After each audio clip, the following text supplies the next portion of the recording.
allegiance to the flag of the United States of America and to the republic for which it stands, one nation under God, indivisible, with liberty and justice for all.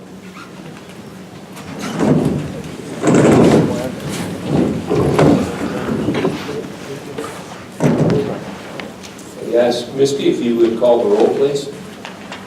Arlene Payne. Ray Eckerby. Here. Bill Lukens. Here. Martin Meyer. Here. Bob Nelson. Here. Sam Powers. Here. Ron Richards. Here. Allison Ritterbusch. Here. Thank you. Okay, we do have a quorum. I'd like to go ahead and adopt the agenda for this evening, and with one minor change. We do have an executive session tonight. It's not listed, but it is for legal. So I'd ask for a motion to adopt the agenda with that minor change. I'll move to adopt the agenda with the addition of the executive session. Second. Been moved and seconded. We adopt the agenda with the addition of the executive session. Is there any discussion? Hearing none. All those in favor signify by saying aye. Aye. Opposed? Motion carries. And again, a reminder, as we go through the agenda tonight, if there are any conflicts of interest, please let the council know either now or prior to the vote. Mr. Mayor, Yes. due to conflict of interest, I will not be voting on current claims. Okay, copy that, and you have that, Misty? Yep. Yes. Okay, thank you. The next item on the agenda is the minutes from the January 22nd council meeting. You do have those in your packages. I'd ask for a motion to approve those minutes. I make a motion to approve the minutes from the January 22nd council meeting. I'll second that. Been moved and seconded to approve the minutes. Are there any questions, comments, or discussion? Hearing none, all those in favor signify by saying aye. Aye. Opposed? The minutes are approved. We also have listed in your package is the claims. The first one that we will be considering is bills in between for $137,159.12. I'd ask for a motion to approve. I'll make a motion to approve the bills in between for $137,159.12. It's been moved and seconded to approve those bills in between. Are there any questions, comments, or discussion? Hearing none, all those in favor signify by saying aye. Aye. Opposed? Motion carries. You also have a list of current claims and accounts payable for $97,136.04 and accounts payable for $12,299.39. Please be advised, Councilman Lukens will not be voting on these as there is a conflict of interest. I'd ask for a motion to approve those current claims and accounts payable. I'll make a motion to approve the current claims for $97,136.04 and accounts payable for $12,299.39. I'll second that. It's been moved and seconded to approve those current claims and accounts payable. Are there any questions or comments or discussion? Hearing none, all those in favor signify by saying aye. Aye. Opposed? And we do have one abstention. Next item is the Wells Fargo credit card claims for $2,833.14. We'd accept a motion to approve those. I'll make a motion to approve the Wells Fargo credit cards for $2,833.14. Second. It's been moved and seconded to approve the Wells Fargo credit cards for $2,833.14. Is there any questions, comments, or discussion? Hearing none, all those in favor signify by saying aye. Aye. Opposed? That those claims are approved. Moving on in the agenda, are there any communications from the public? I think you're on the agenda, What? yes, You're next. as a special JETCO update.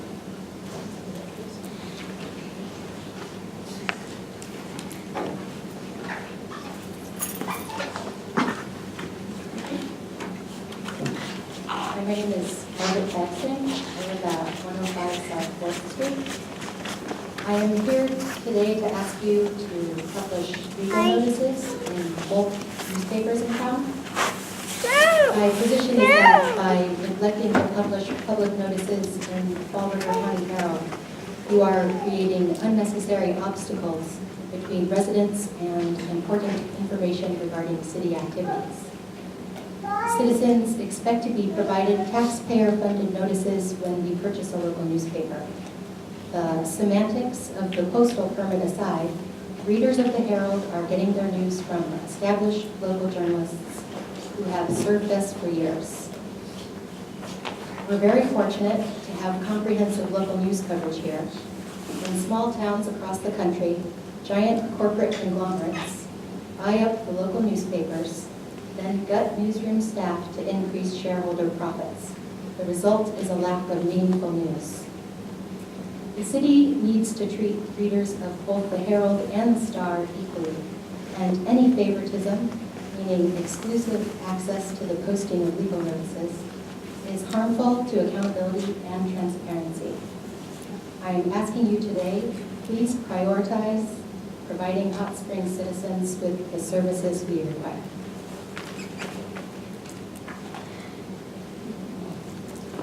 Okay, thank you. Again, we, as a council, have selected the Hot Springs Star as our legal newspaper because it's the only one that is qualified to be our legal newspaper.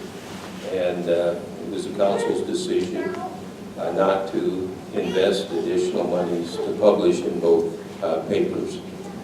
We feel that there are adequate opportunities for the public to get the legal notices through our websites, through other means, and so that's the reason for that decision. Thank you. I just wanted to address using the website as a way to provide information to people. I brought it to attention to the city recently that it was pretty out of date, and minutes hadn't been published in several months, since October, I think. And additionally, websites, when you're accessing the internet, there is an accessibility issue for people. Internet access per month is about $90, and a subscription to the newspaper per year is about $50. So it definitely increases accessibility for people, and it's more affordable. And I believe that you were informed as to why we were having problems because of a computer malware attack on our system, why those minutes weren't published. We've gotten that problem solved, right? So we're working on that, and that has been taken care of. Thank you. And also, it's my understanding, just paying attention to how the city is spending money, that there are several large costs that have been described as a gamble, like the cantilevered sidewalk design plan. So my position is, if you're willing to gamble with taxpayer money, then you should also be willing to pay the additional cost of a two-newspaper town, which we are. Okay, thank you.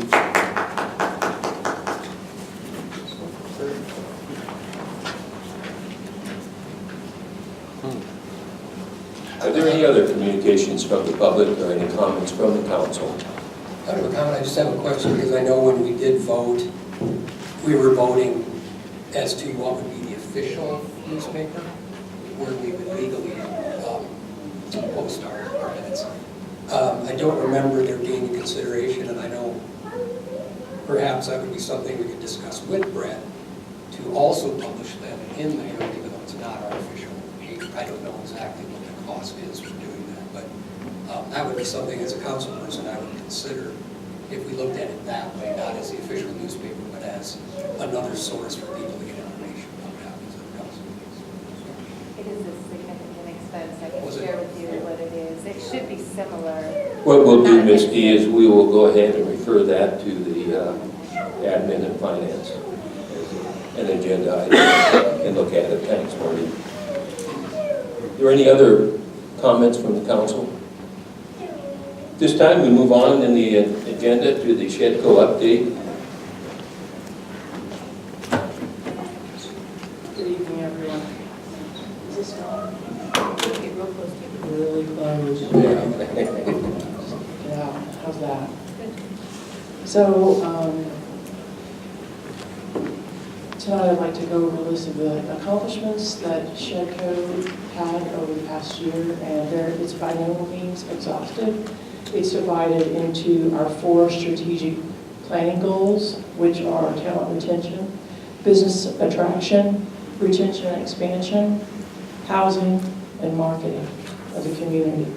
For talent retention, we had 2 Build Dakota road shows this last year in 2018. One was held in the spring in Ulrichs, and the other one was held in Hot Springs in November of 2018.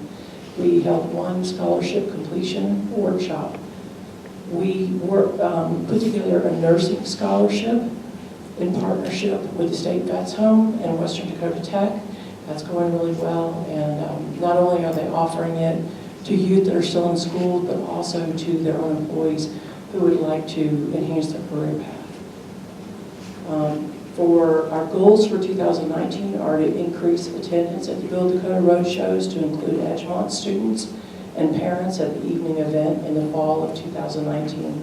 Incidentally, that's an event for students, parents, and local businesses that are in high needs areas. So everyone comes together to figure out how we can sponsor students through scholarships in areas that we need in the community.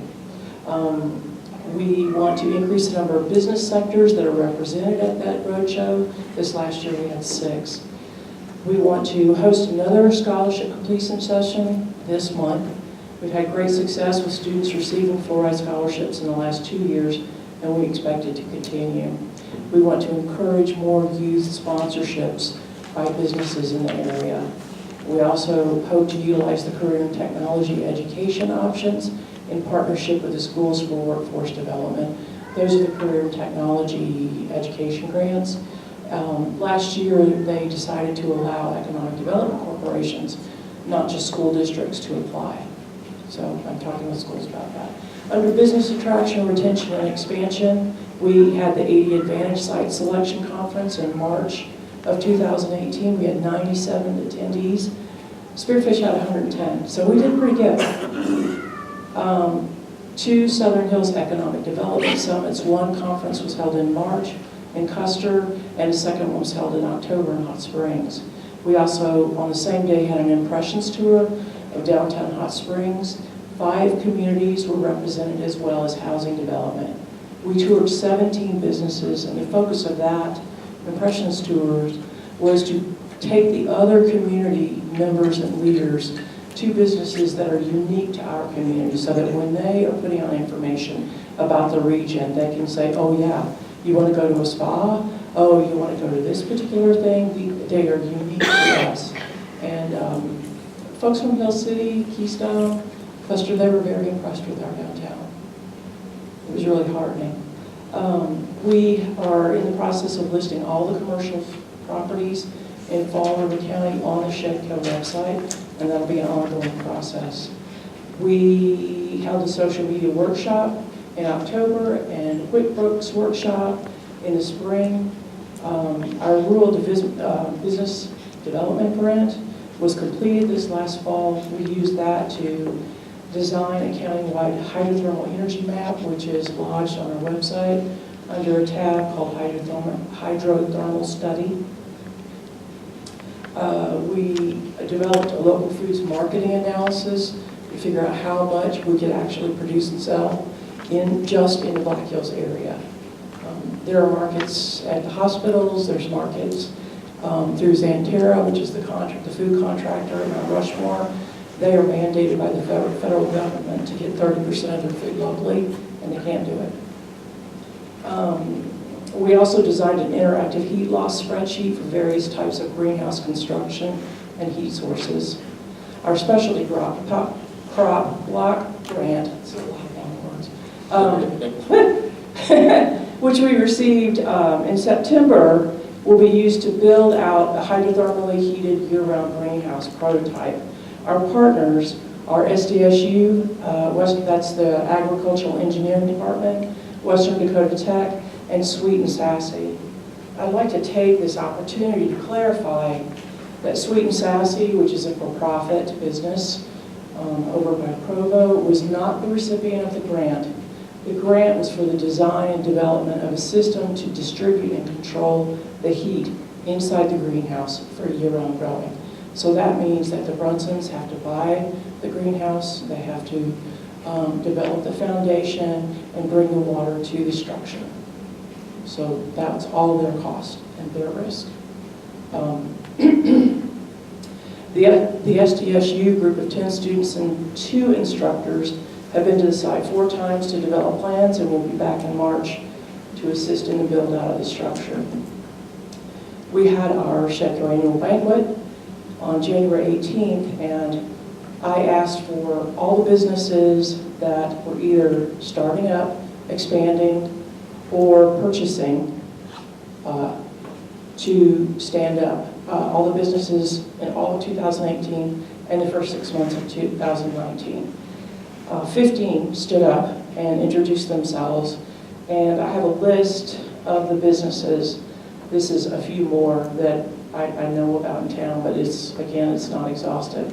There were KFD Fertilizer, Burnout Pizza, Farmers Insurance, Exit Realty, Black Hills Biochar, Spur Innovations, The Vault, Moccasin Spring Spa, Morning Sunshine, Nelson's Duck Cleaning, Changing Seasons Floral, Bob's Hideaway Propane and Heat, Dale's Restaurant, The Burdette House, Seven Sisters Overlook B&B, Larvie Lake Campground, Santos Mexican Restaurant, Sterling Meat Packages, and Earth Goods, incidentally, is doing an expansion of new wine and gourmet food. So that was nice to see. And I like the variety of it too. It's not all in one sector like restaurants. We've got a healthy variety of businesses. Goals for 2019, we will continue to work with small businesses in the areas of business formation, accounting, business planning, loans, strategic planning, and succession. A series of commercial lending workshops for small businesses and first-time home buyers will be coming this spring. We want to expand efforts to create a food hub in Fall River County.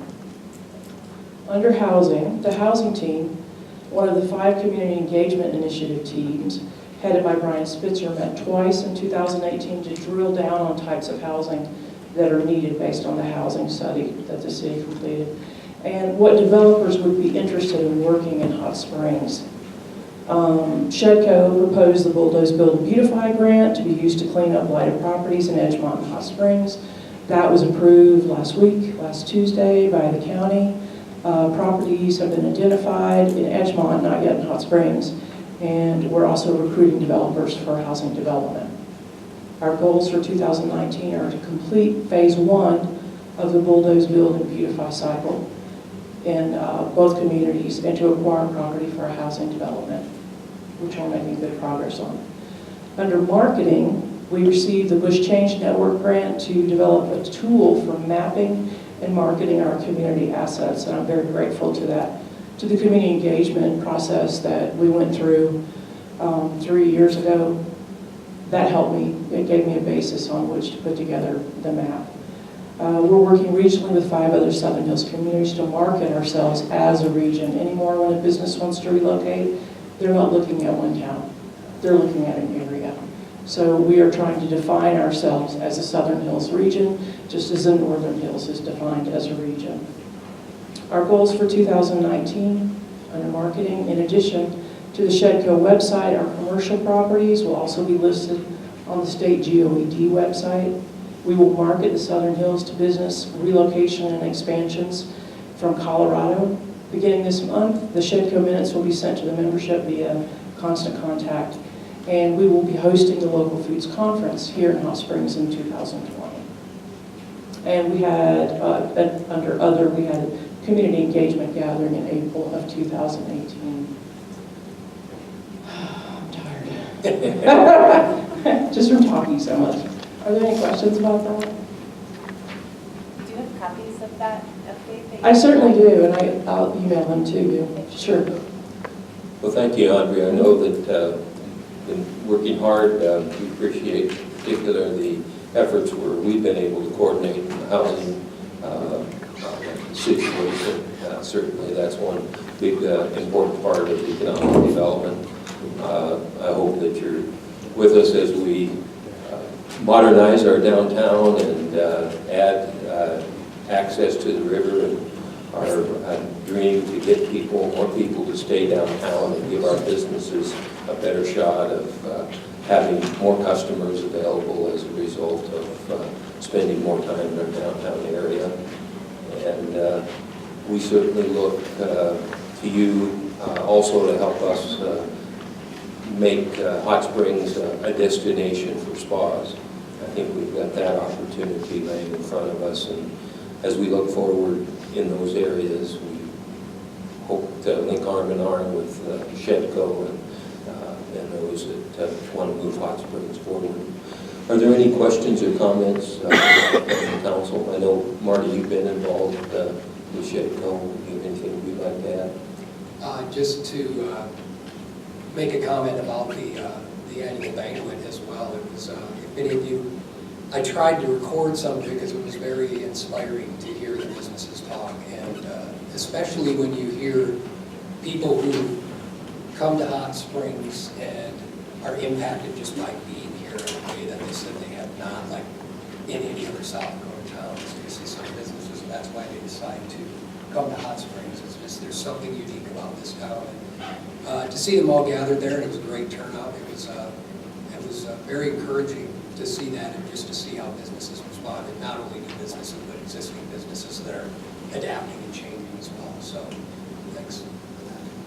I was told that after I left, that a number of the value-added ag people who were doing the fertilizer and the biochar stayed for over an hour afterwards down in the lobby, just talking, excited. Any other comments from the council? Any questions? Thank you for the update. Thank you. Again, thank you. For giving me the time. Thanks. Okay, we move on in our agenda to personnel action. We can take approval for items A through M, and I'd like to call attention to the number of Evans Plunge lifeguards that are on the personnel actions tonight. I'd like to make a motion to approve personnel actions A through M. Second. It's been moved and seconded that we approve personnel actions A through M. Are there any questions, comments, or discussion? Hearing none, all those in favor signify by saying aye. Aye. Opposed? Motion carries. Move on to committee reports, administrative and finance. Bob? The Administrative and Finance Committee met today at City Hall at 1 o'clock. Mayor Cotty, Bill, Kim, Misty, and myself were present. We've got a number of old business items that are on the list. We're following those. Some new business items. The Weston Group, they're the second group that we talked with you about, that is looking to do with wage compensation. We spent most of the meeting talking about them. We talked with Tricia and Mary Jo of the Western Group about performing a wage compensation study for the city of Hot Springs. The study will look at current job descriptions, the work performed within each of those positions, cost of living, current benefits, as well as the city's annual budget to recommend appropriate wage rates for each position. The study would help the current and future councils to compare present employee wages with the current regional and national sales salaries for full-time and part-time employees. The estimated cost for the study is $4,500 to $5,000. The Admin Finance Committee is recommending the council approve funding for the study And if you approve, the scheduled money would come from contingency funds. We also approved a prior approval for Don Johnson at the library to obtain a grant from Stephanie Miller Davis Library Grant Program. We got a request from Tracy Bastian to approve and upgrade his current city-owned cell phone, a flip phone, to a smartphone at a cost of $450. Tracy will reimburse the city for the cost of the upgrade. Going from a flip phone to a smartphone allows him to do a lot of additional things. But, it's a zero cost to the city, so we approve that. The next admin finance meeting will be the first Monday of March. Okay, thank you, Bob. Airport Advisory Committee, Bill? The committee met Thursday, January 31st at 8 a.m. at the airport. In attendance were Georgia Holmes, Denny and Myrna Lewis, Steve Hill from the committee, Airport Manager Ed Jensen, Mayor Cotty, Kim, myself, Dave Lapine from KLJ Engineering, and guests Gordon Brooks, and from Custer, John O'Connell and Brendan Hendrickson, who is the Custer County Airport Manager. Under old business, we discussed maintenance and upgrade items, including the electrical panel in the old hangar, installation of the security cameras, which were in the 2019 budget, and repair of the runway lights. Secondly, we discussed in detail, and the committee supports plans to upgrade the old hangar to accommodate the aircraft maintenance business. And the committee did a lot of discussion, and they're making good progress on planning regarding the June 1 Family Fly-In Fun Day. Under new business, I don't know if anybody noticed the balloon launches that have been going on at the airport, and one was going on during our meeting, so we had a short recess to watch Ravens Aerostar as they finished up one of their helium balloon launches. And the representative with Ravens indicated that they were very pleased with the wind conditions at the Hot Springs Airport, and also with the cooperation that was provided them. They hope to continue to use the Hot Springs Airport for those launches. And they're more than just weather balloons, but they couldn't tell us everything. But evidently, the country of Chile is provided with cell service using 30 of those balloons that are in motion all the time. So there's stuff going on that Marty won't explain to you. On a second item of interest, Gordon Brooks presented a proposal for the Rose Circle 99 organization to paint a compass rose at the airport. Now, the Rose Circle 99 organization is a group of female aviators that was originally organized by Amelia Earhart.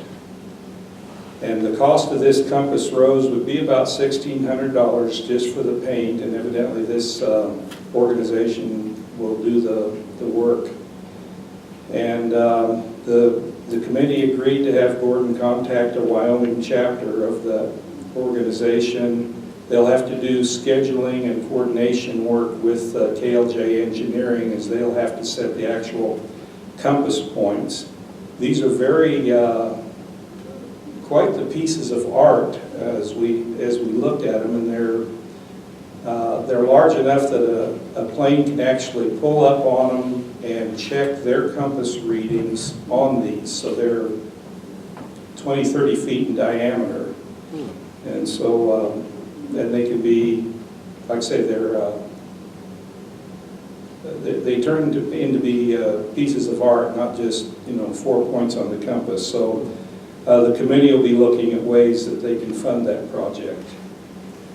The committee's also considering the addition of a new member, and that would be John Henderson from Custer. He's also a certified aircraft maintenance inspector. I'm not sure that's the right term, but he does have a very strong aviation background. And also, one of the guests, John Hendrickson, from Custer County Airport, was there. And one of the things they wanted to see was what a properly staffed and functioning airport advisory committee looked like. So we hope to show them what that looked like. The meeting adjourned about 9:45 a.m. and our next meeting will be Thursday, February 28th at 8 a.m. at the Hot Springs Airport. Okay, thank you, Bill. Custer Fall River Regional Waste Management District, Ron? Next meeting will be the 14th of March, 7 p.m. here at the Mueller Civic Center. Thank you. Downtown Historic Preservation Commission, Harley is not here. I believe there's a meeting tomorrow night at 5 at the library. Evans Plunge Advisory Committee, Allison? Next meeting will be February 14th at noon at the Plunge. Bring your Valentines. Parks, Recreation, Beautification, and Cultural Development, Marty? Parks Committee last met January 8th, Tuesday, January 8th at the Mueller Civic Center. The first item on the agenda, the committee discussed the option for the city to purchase the southwest corner lot on University in Chicago. It was the unanimous recommendation of the Parks Committee to purchase the lot. It was generally agreed that making a parking lot was not a desirable option. The most popular consensus being a low-maintenance green space with considerations for art, sculptures, community educational activities, possibly a food truck lease space, and perhaps some parking adjacent to the alley. The suggestion was also made to consider a means of public input regarding the lot. We had been pursuing a possible chainsaw artist. There's some trees which are coming down along the Freedom Trail. Parks Committee contacted Jared Dahl of Dahl's Chainsaw Art in Keystone, South Dakota. He is interested and available for possible commission. Kathy Wren has knowledge of extensive chainsaw sculptures being utilized in Sterling, Colorado, and she's going to contact their chamber to get more information about how that process worked for them. Barbara Walters was there to present a proposal for a 9-hole disc golf course at Butler Park. Parks Committee is excited about the possibility of having a 9-hole course. However, there were some concerns of potential hazards of disc hitting cars or pedestrians in the park as it intersected with the park and was close to streets in some areas. Other possible locations were the old archery area, Coldbrook, BLM land adjacent to Coldbrook, and possibly the landfill. Committee will continue to research options for possible locations. Kathy Wren presented some information. She is working to get a lead going for a winter pickleball clinic, and she is working with the Mueller Civic Center. It was mentioned that additional funds might be utilized from the summer rec program. She will check for volleyball insets at the Mueller Civic Center, which could be utilized for pickleball. As mentioned, there may be some insets in the gym that could be utilized for that activity. The tennis backboard was discussed, and Mark will begin working to fabricate some of the post and the supports for the backboard prior to spring, and as soon as spring is here, we will plan on breaking ground for the additional tennis backboard at the tennis court. That was a meeting for the day. The next meeting will be tomorrow at the Mueller Civic Center at 3 o'clock. Okay, thank you, Marty. A lot going on there. Planning and Zoning Commission, Allison? Next meeting is February 20th at 7 o'clock at City Hall. Thank you. Public Safety, Bill? Next meeting is Wednesday, the 20th at 1 p.m. at City Hall. Yeah, note the change, 1 p.m. Public Works, Bob? Public Works met on January 29th, 3 p.m. at City Hall. Mayor, Ray, Kim, Tracy, Scott, and myself were present. A couple of old business items. the grant for the brush pile. South Dakota DENR has awarded the city $17,500 in grant money for removal of our brush piles. We've got that answer from them. The original estimate to remove the brush piles was $63,000. The balance of $45,500 will come out of the solid waste fund. And Kim is working on a request for proposal to chip the brush pile. See how that turns out. The 26th Street Water Project, that's the one that we approved at the last council meeting. The work will begin on that project as soon as Tracy can rent or lease a rock saw. The rock saw is the device that allows the project to come in considerably less expensive than another method. So he's looking for the source to be able to do that. Some new business items. Scott was approached, was contacted by someone interested in purchasing the old Armory lot and converting it into a building home, so that conversation will continue. The Jennings Avenue Bridge, Kim received a letter from Bros Engineering, the design firm for the Jennings Street Bridge, requesting an amendment to provide additional Corps of Engineer design requirements. That is an agenda item for us tonight. The original design by Bros used FEMA 100-year flow data to determine the design of the bridge. The Corps of Engineers is requiring a design that uses flow data over and above the 100-year flow data. The amendment is for a not-to-exceed price of $29,800. Possible funding would be two budgets, additional sales tax fund or the bridge construction project fund itself. Ray, do you have any? I have nothing to add. The next Public Works meeting will be February 12th, 3 p.m. at City Hall. Thanks, Bob, and thanks, Ray. Southern Hills Economic Development, Marty. The next board meeting for Southern Hills Economic Development will be Friday, February 15th at noon. The location is yet to be determined. Thank you. And the Southern Hills Golf Course Advisory Committee, there's nothing to report. Volunteer Fire Department, Ron? Next meeting will be the 12th of February, 7 p.m. at the House Spring Volunteer Fire Department. Any comprehensive plan coordinator, Sam? Nothing to report. Okay. Moving on our agenda, we take up Resolution 2019-6. This is a resolution to dissolve the Hot Springs Housing and Redevelopment Commission and to facilitate a merger of that organization with the Fall River Housing and Redevelopment Commission. We've had two commissions, many dual members to both. There are housing units that they oversee in Hot Springs and also in Edgemont, the Fall River Housing and Redevelopment Commission. In discussions with the past president, Mark, and our current executive director felt that it's more efficient, economical to join and merge those commissions. The only really involvement that we've had is appointing commissioners to the Hot Springs Housing and Redevelopment. Greg, did you have anything that you wanted to add to? Not unless there's questions. Okay. So I would accept a motion so that we can discuss this resolution. You do have a copy of that in your packages to approve Resolution 2019-6. I make a motion to the resolution 2019-6 to dissolve the Hot Springs Housing and Redevelopment Commission to facilitate merger with Fall River Housing and Redevelopment Commission. Second. Been moved and seconded to take that action. Are there any questions, comments, or discussion?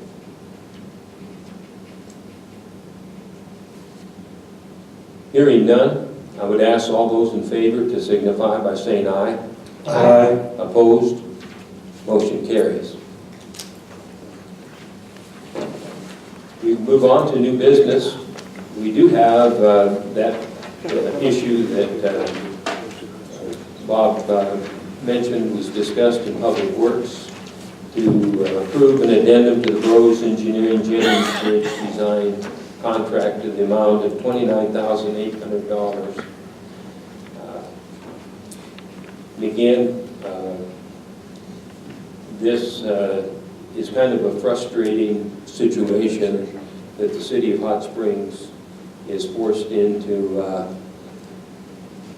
paying this additional money due to the fact that the Army Corps of Engineers is using inaccurate data to use and hold us to as a design criteria for that bridge.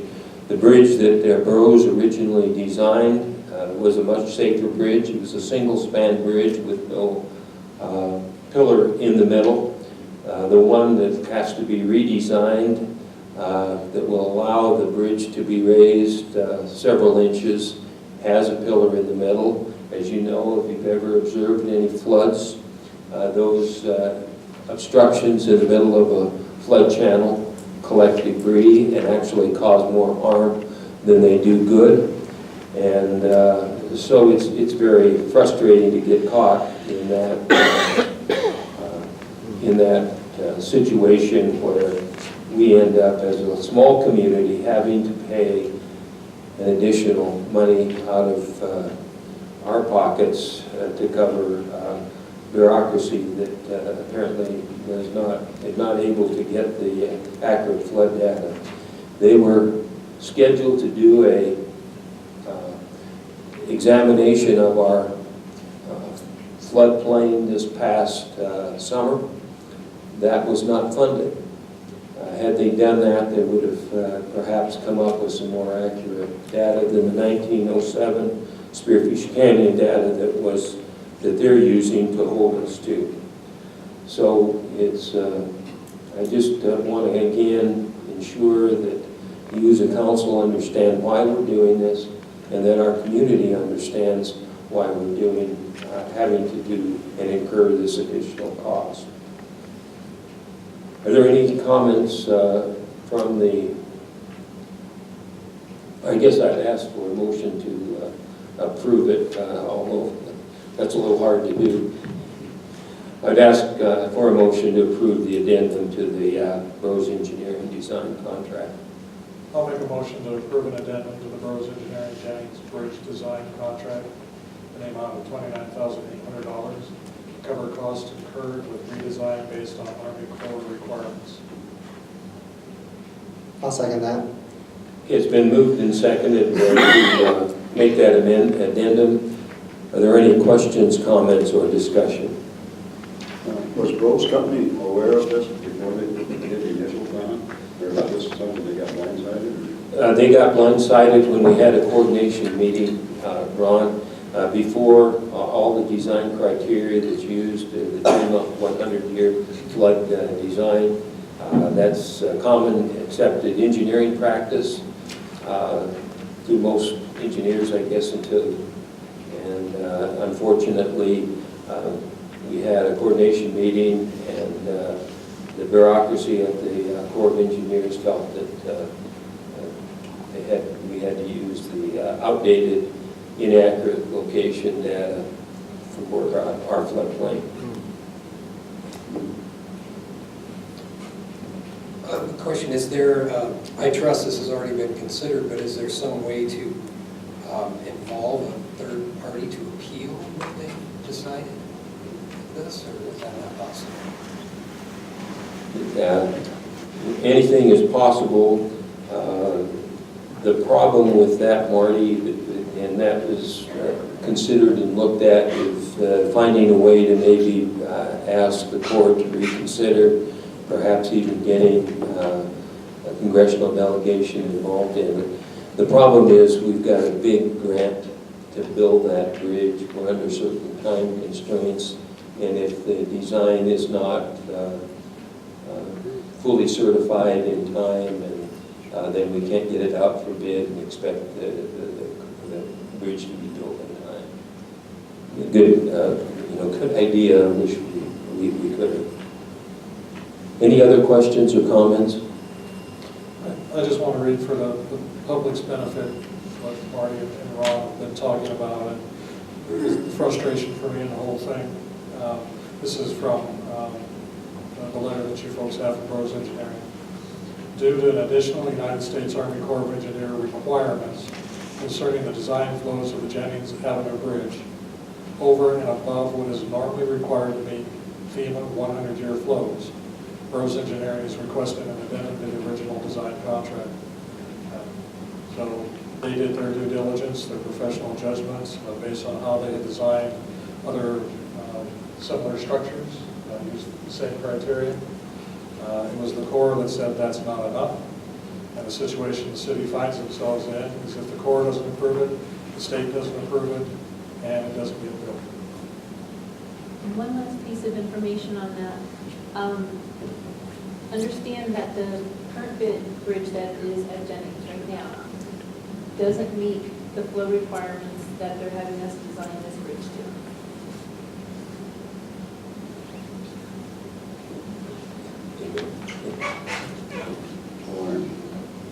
Are there any other comments? If not, all those in favor of approving the addenda signify by saying aye. Aye. Opposed? The addendum is approved. Item B, we have this motion and discussion to authorize our city administrator to go out for bids for the chipping of the green waste pile. I believe that today Kim finished a rough draft of that RFP. I would ask for a motion to authorize her to go out for bids for the chipping of that pile, utilizing the $17,500 grant that we received from South Dakota DENR. Make a motion to authorize city administrator to go out for bids for the chipping of the green waste pile. Second. Okay, it's been moved and seconded that we go out for bids for that chipping. Are there any questions, comments, or discussion? Hearing none, all those in favor signify by saying aye. Aye. Opposed? Motion carries. Item C is a motion and discussion to approve the replat of some Garden Street property. You do have a copy of that plat in your packages. This is to consolidate those properties into one plat and tract. I would accept a motion to approve that replat. Make a motion to approve a replat of South Garden Street property titled A, Plat of Peters Tract North and Peters Tract South, a Block 5 of Stewart's Second Edition, to the town, now City of Hot Springs, Fall River County, South Dakota, formerly Peters Tract and lots 1 through 12, Block 5 of Stewart's Second Edition, prepared by Anderson Engineers, dated 12/18/2018. I'll second that.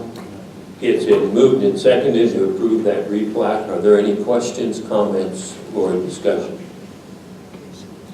Hearing none, all those in favor signify by saying aye. Aye. Opposed? Motion carries. We do have a vacancy on our cemetery board. We would like to ask approval to appoint Caitlin Turner for a 5-year term from 2019 to 2023. I'd accept a motion to make that appointment. I'll make a motion to appoint Caitlin Turner to the cemetery board for a 5-year term for 2019 to 2023. Second. Been moved and seconded to appoint Caitlin Turner. Are there any questions, comments, or discussion? Hearing none, all those in favor signify by saying aye. Aye. Opposed? Motion carries.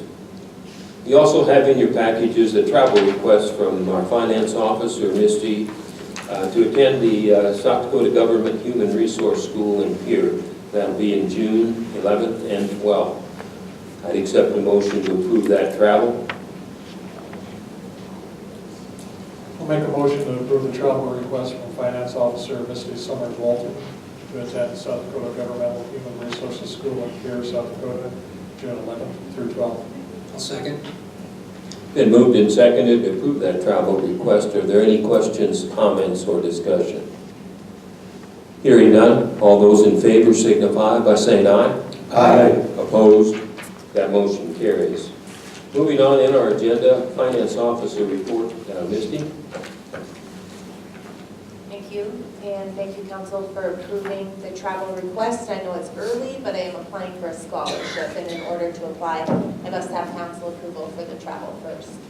I found that more and more of the job responsibilities include human resource related skills, and I'm hoping to grow my skills in that area by attending. This is the first financial reports you'll see for the year 2019. As always, there's lots of red at the beginning of the year. The first few months are typically slow for revenue collection and heavy on expenses, with many of our annual expenses being paid in the early months of the year. We do have a good plan, I feel, in our budget, and we expect this condition to improve as the year progresses. I just mentioned this so that the red numbers don't scare or alarm you, and as always, if you're concerned with anything that you see in the profit and loss summary report, the fund summary report, the cash balance report, or the investment reports in front of you, please don't hesitate to ask. The dates and locations for the 2019 SDML district meetings have been announced, and our district, which is District 9, is scheduled for Wednesday, April 3rd at the Keystone Community Center. Registrations are due by March 20th. Please let me know as soon as possible if you're interested in attending. This event is another awesome opportunity to learn and network, and I highly recommend attendance. Between February 15th and March 1st, I will publish the required notice of vacancies for our upcoming 2019 municipal election. This year, we will have 5 council seats up for election. Typically, we would have 4 two-year terms, 1 for each of our wards. But since a Ward 3 council member was appointed in 2018, there will be 2 Ward 3 seats, 1 for a 1-year term and 1 for a 2-year term. The earliest date to begin circulating nominating petitions is March 1st, and the deadline for filing them at City Hall is 5 p.m. on March 26th. If you or someone you know is interested or has any questions regarding the election process or serving on our city council, please don't hesitate to ask either myself or any of those current council members. We'd all be happy to talk to you about what goes on. I just want all of you to know I plan to spend most of February focused on the preparation of the 2018 financial statements. The 2018 annual report is now due by the first meeting in May. The preparation and reconciliation of the financial statements will take me the majority of the month and quite possibly some of March. Please bear with me as I focus my time and attention on this very important task. As always, there's a lot going on in your city. All of us at City Hall and throughout the various city departments are working hard to keep up with our existing workloads and preparing to tackle the plans and projects we have for 2019. We couldn't do this without the understanding and support of our mayor, our governing body, and the community. So I want to thank all of you for that support and positive influence that you each have on our city as a whole. We are looking forward to a fantastic 2019. Thanks. Thanks, Misty. Moving on, our city administrator, Kim. Again, most of my major topics have been covered on committee meetings. I think the major thing that we're going to be working on this month, initially this week, we're going to start it and then continue, is really nailing down our 2019 goals for each department and talking with each department head about how they're going to attain those goals, setting down those steps on how we're going to be successful. I think we learned a lot from last year. There's things that we had planned for that were thwarted, and I think we're going to try and set better boundaries for some of our departments that tend to be shared amongst everybody to see if we can get them allowed to be focused on the goals that they really want to accomplish. So there's some things that we have to do for that. we, believe it or not, we are also starting preparation for the 2020 census. Stacy Martin from the county and I, along with Andrea Powers, had our first meeting today. We actually are going to be taking a look at redefining the boundaries of our tracts and blocks for Hot Springs and for Fall River County to better represent the populations that we serve.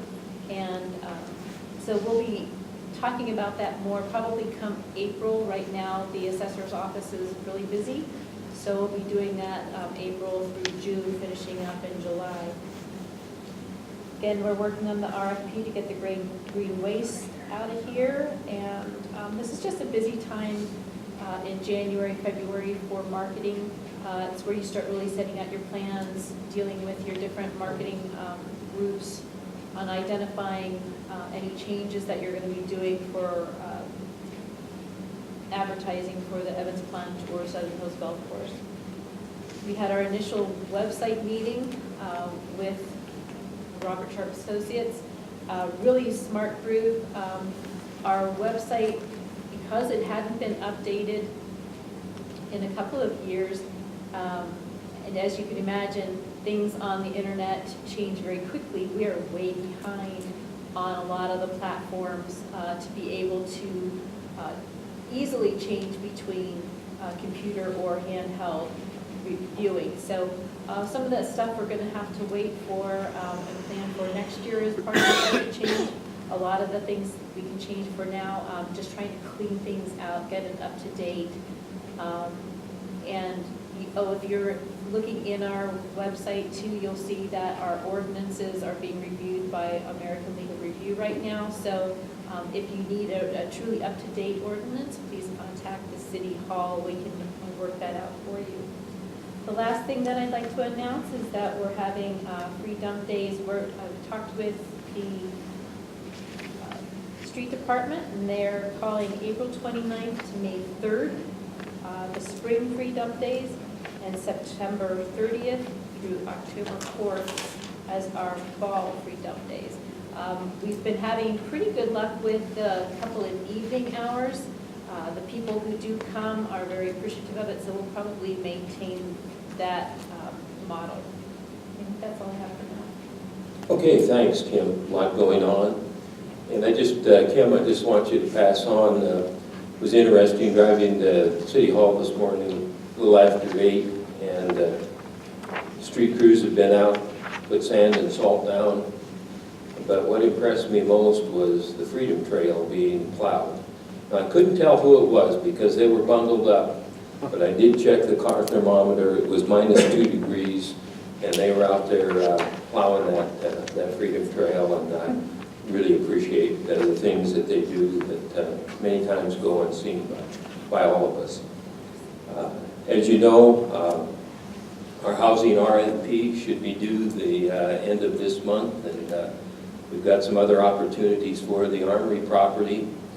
One of the things that will be coming before the council after the February 20th Planning and Zoning Commission meeting is another zoning area that we would like to develop called a planned unit development, and that would allow us to have a development where we could have multi-family homes, duplexes, and single-family homes all located in one particular development based by an architect doing the design and making sure they all fit. So we're working on that, and that may open the door for some future development of workforce housing here in Hot Springs.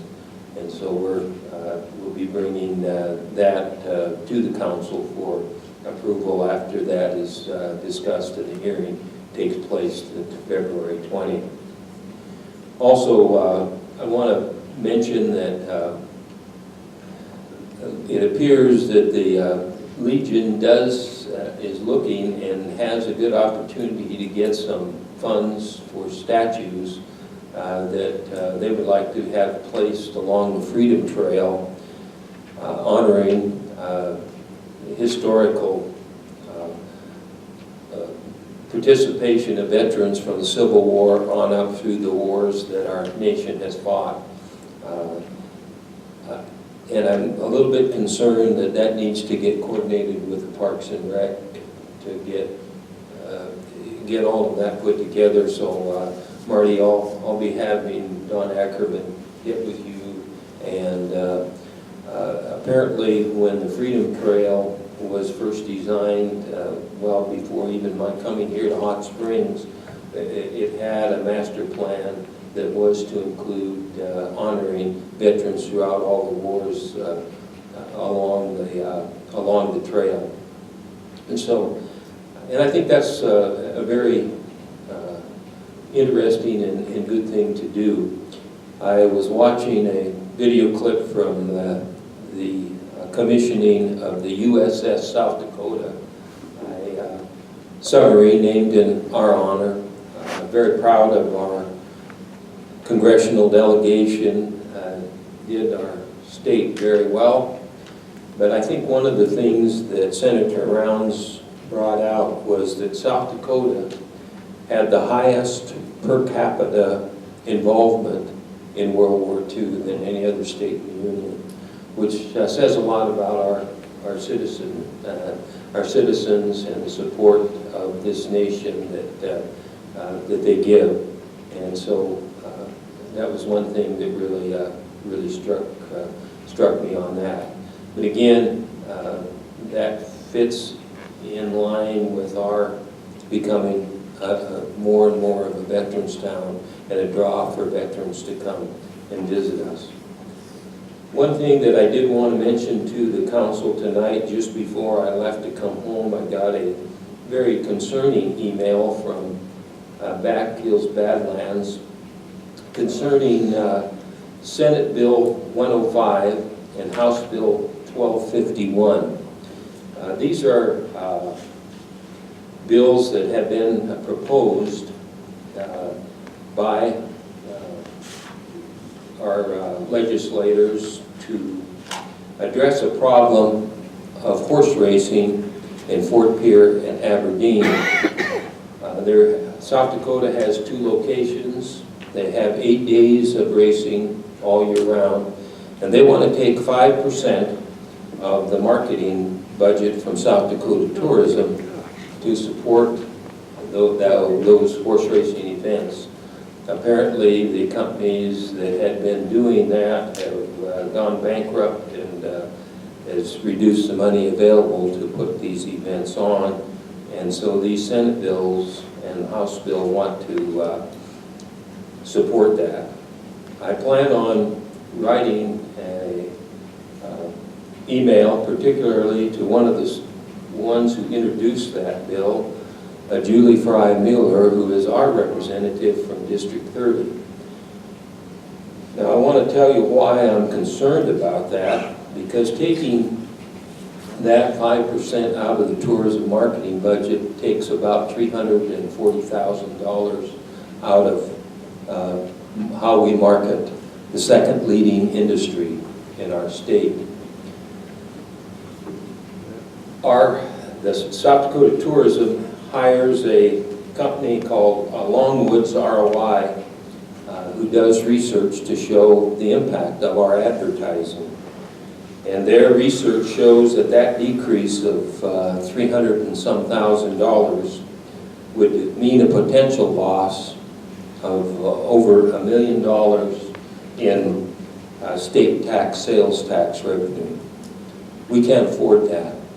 What it would also do, we have monies that are invested by our Chamber of Commerce, which advertise for our town, for Hot Springs, for Rapid City, which are in Representative Fry Mueller's district, would take away some of those matching dollars that would be available to advertise for us.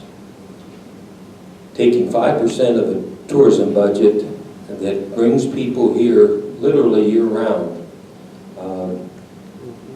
and putting it into 8 days of horse racing in Fort Pierre and Aberdeen seems like a ludicrous thing. And I think unless there's any serious objections, I plan on writing a firm and succinct email to Julie Fry-Muller asking her to change her support, and also to our other legislators to ensure these bills do not get passed, because they will definitely hurt us here in our neck of the woods. And that concludes all that I have to say. I would ask for a motion to go into executive session for legal. I'll make a motion to go into executive session for South Dakota Codified Law 1-25-2 legal. Second. Get moved and seconded. All those in favor signify by saying aye. Aye. Opposed?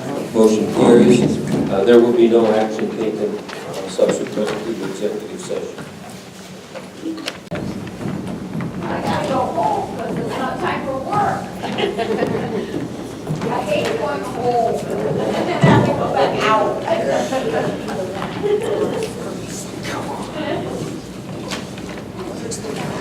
Yeah, that's sick. Get a whole hour.